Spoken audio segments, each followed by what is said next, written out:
Right-click the desktop, and select Open Terminal.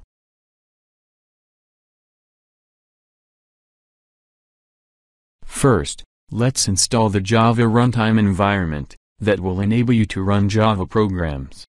Type in sudo apt install default-jre, and press Enter.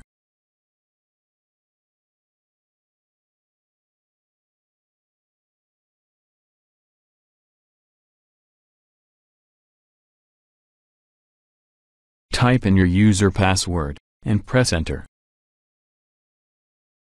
Type in Y, and press Enter. Wait for the download to finish. To install the JDK, type in sudo apt install default-jdk.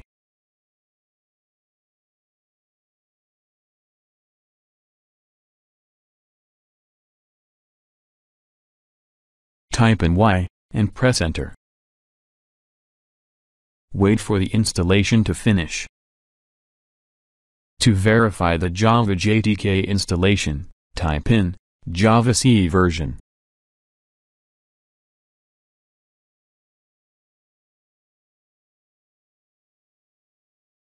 All done.